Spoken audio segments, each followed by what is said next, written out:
Hi viewers, welcome back to our channel Make Math Easy. In the last class actually we discussed about what is the parametric equations and how we have to find the differentiation for the parametric equations. These are the things we discussed in the last class. So coming to the next topic, we are going to discuss about second order differentiation. So let us learn something new today about the second order differentiation and why we have to apply the second order differentiation, and is it the only second order differentiation, that highest order we have, or still anything else we have. That means do we have any another differentiations beyond the second order, right? These are the few things let us discuss today. So see, if you have any function, say some y is equal to x power 4 minus 3x square plus 2, if this is the function if you are having, so if you find the dy by dx, you will be getting 4x cube minus 12x you are getting, sorry 6x, right? So 4x cube minus 6x we are getting. So if you apply differentiation for one more time for whatever dy by dx you got, that is called as in second order differentiation. Here, as you are applying differentiation for only one time, this is called as in first order differentiation. If you are applying differentiation for two times, that means for this function, if you apply differentiation again, you will be getting second order differentiation. So if you go for further differentiation here, you will be getting 12x square minus 6 you are getting. So this is represented with d square y by dx square. So here the common misconception what students will get is, we multiply d into d, that's why d square, we multiply dx into dx, that's why dx square. It is not in that way. That is the common misconception the students will get. So here it is just a representation, d square y by dx square. The 2 here is representing second order differentiation, which indicates that you applied the differentiation for two times. So for this d square y by dx square, if I apply for one more time, that means d by dx of d square x by dx square is equal to, if you apply for one more time, you will be getting 24x minus 0 you will get. So this is called as an third order differentiation. As the power is 3 here, it is just a representation indicating that you applied the differentiation for the given function y, that is called as an third order differentiation. So I think you might have understood by this point of time that we can apply differentiation for any given function. How many times you want, you can apply, right? So here, but after this, if I apply for one more time, I will get d power 4 y by dx power 4, which is a fourth order differentiation. Answer as in 24. Later, if I apply differentiation for one more time, what will happen is equal to 0 I will get. So hereafter, how many times if I apply differentiation also, I will get answer as a 0 only, because here itself you are having a constant and the constant differentiation is 0 here, right? So that means for this given function y is equal to x power 4 minus 3x square plus 2, the highest order differentiation possible itself is 5. It is not that 6th order, 7th order is not possible. That is also possible, but still there won't be any change in the answer, right? So like this we can apply differentiation for n number of times. Even in your engineering handle you will learn about the nth order differentiation. That means you are you are applying differentiation for n number of times, right? Even this you are going to learn in your higher engineering mathematics and all, right? So as of now, we can restrict ourselves with the finding the second order differentiation. So the key idea that you have to notice here is, when you have to apply the differentiation for any given function, we can apply for how many times we want, we can. But here in our class 12, we are going to learn about the second order differentiation, which means that applying differentiation for only two number of times. Remember one thing, the important thing, it is not like d into d, it is d square dx into dx square. It is not in that way. you should understand that it is just a representation of a second order differentiation term, right? So there are still another ways of representing second order differentiation. Some textbooks will go for y double dash representation, some textbooks will give you y2. Both are representing the same d square by dx term, d square x square by dx square terms only. In the similar way, dy by dx can also be represented as an y dash, or in some standard books it will be given as an y1, y suffix 1, y dash, right? Y double dash, y suffix 2. These two are representing second order differentiation, these two are representing first order differentiation, right? So this is how you should understand the concept, this second order differentiation. Now the common doubt what students will get is where we can use this second order differentiation. See, the main intention behind calculating the second order differentiation is later stages we are going to learn about a chapter called as an application of derivatives. In that, where we are going to learn the concept called as a maxima and minimum. There we are going to do the second order derivative test for the given function to confirm that at that particular point only function is giving a maximum value. See, for example, if I can just show you with a simple example like this. See, this is the curve for example.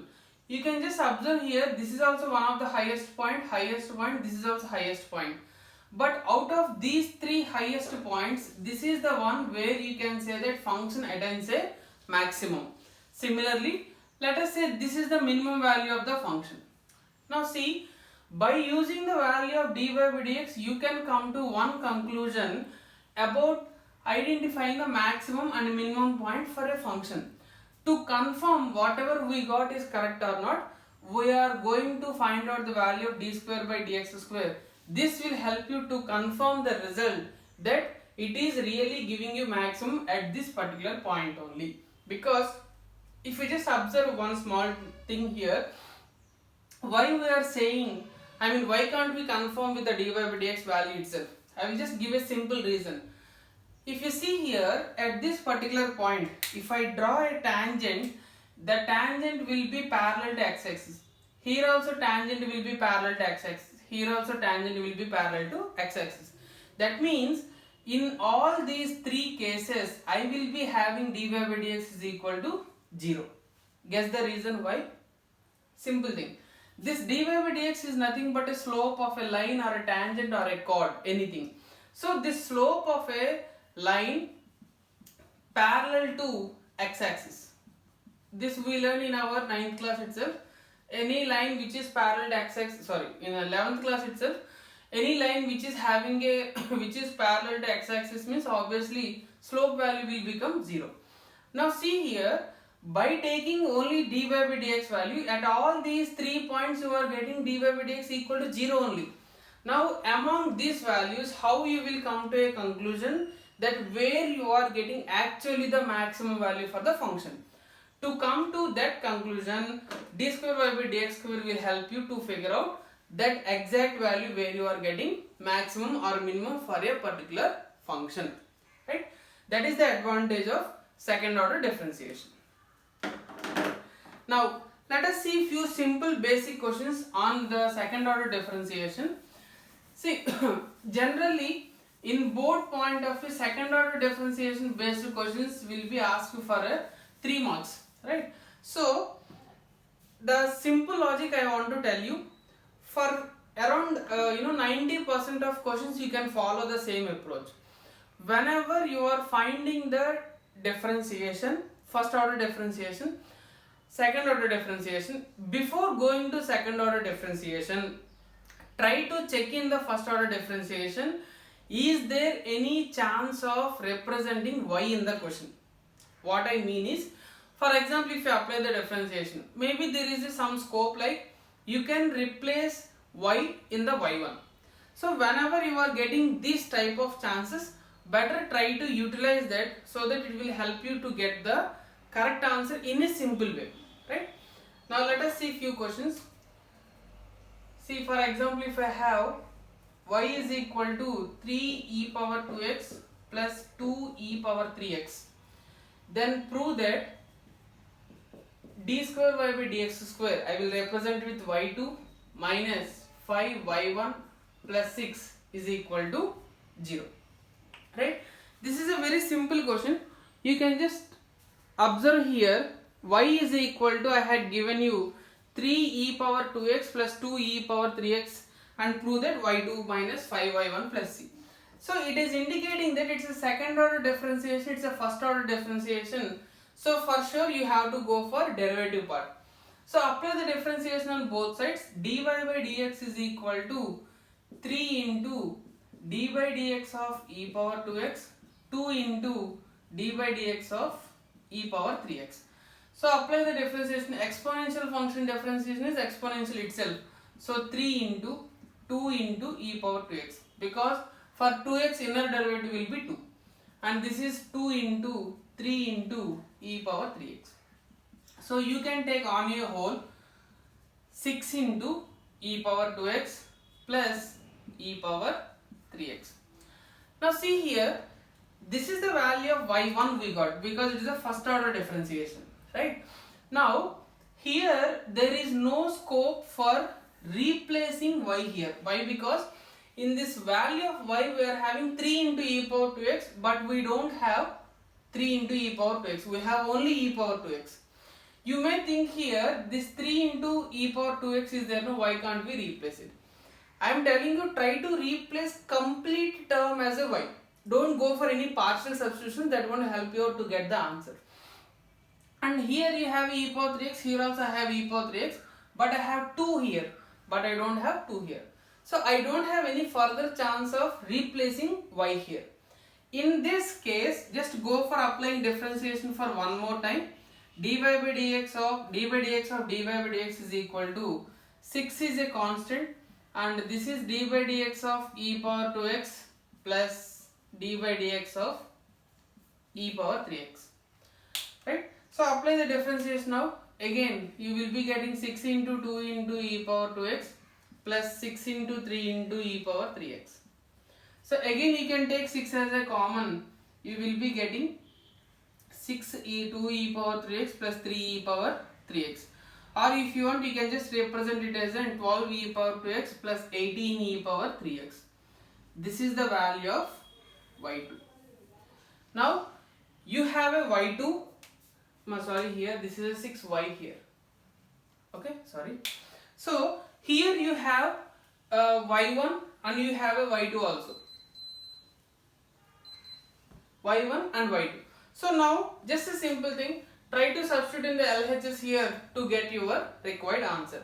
So y2 is nothing but 12 e power 2x plus 18 e power 3x minus 5 into, this is y1, 6 e power 2x plus 6 e power 3x plus 6 into y1, 3 e power 2x plus 2 e power 3x. Let us simplify this value and let us check whether we are getting 0 or not. So this is 12 e power 2x, 18 e power 3x minus 30 e power 2x minus 30 e power 3x plus 18 e power 2x plus 12 e power 3x. Let us group up everything. So 12 e power 2x and 18 e power 2x will give you 30 e power 2x. And the next set of values, if you observe 18 e power 3x, 12 e power 3x, again will give you 30 e power 3x. Remaining terms will be as it is. Everything will get cancelled and you will get answer as a 0. Right? See how simple it become. The only one thing is, the point that you have to remember when you are doing the differentiation, second order differentiation problems, the part is try to simplify to the maximum in the first order differentiation and the second order differentiation. Mainly concentrate on here. Simplifying the first order differentiation is really very important, because if you are not simplifying properly here, for sure remaining steps also will go wrong. That is the one important thing. Okay? Right. Now I will tell you one more way of doing the same second order differentiation based questions, where you will be getting this type of result directly, Instead of simplifying y1, y2, substituting here and getting as a 0, let us try to learn one more method. And this method we cannot say for everything it will work out, but around 90% of second order differentiation questions which will come in the board, that will follow this method only. 99% questions will follow this procedure, whichever comes in the board examination. Okay, let us see that now.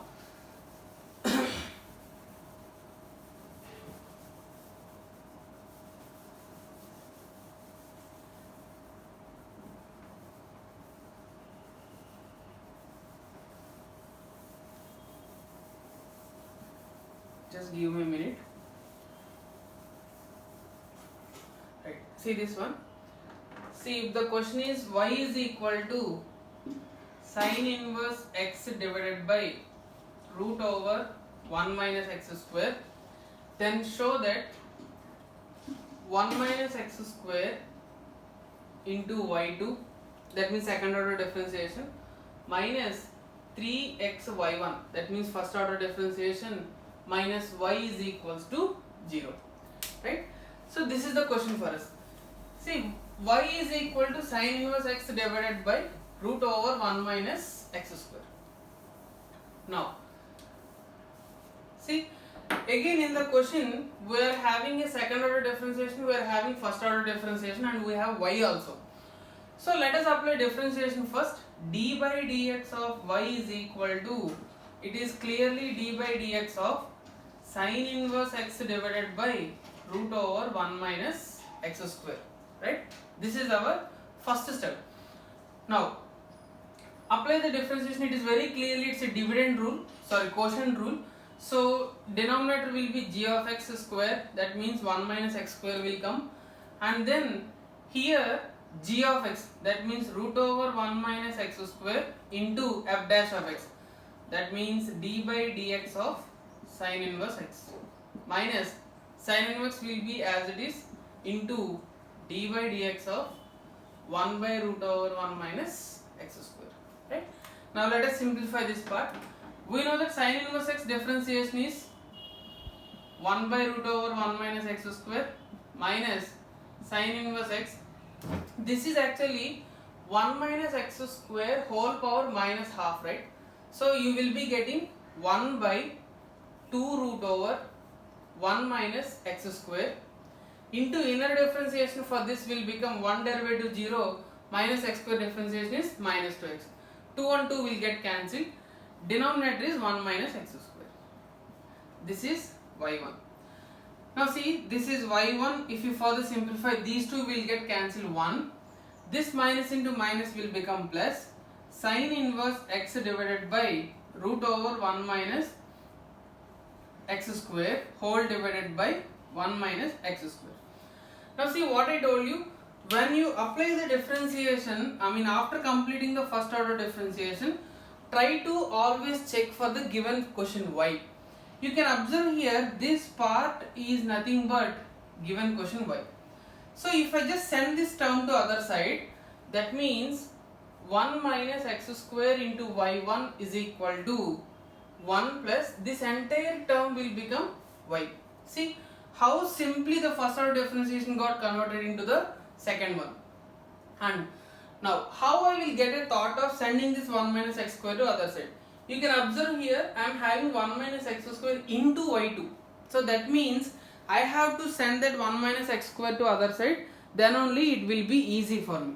So now I will apply the differentiation on both sides. D by dx of 1 minus x square into y1 is equal to d by dx of 1 plus y. Now here you can observe here, this is a product rule. You have to go for UV. So 1 minus x square into d by dx of y1 plus y1 into d by dx of 1 minus x square is equal to 1 derivative 0 d by dx of y you will be getting. Okay. So simplified further. d by dx of y1 itself is dy by dx, and for dy by dx if you are applying differentiation means it will become y2 plus y1 into 1 derivative 0 x square differentiation is 2x, as you have a minus 2x, is equal to dy by dx differentiation. This is y1. Had we left out any term here? This is x here actually.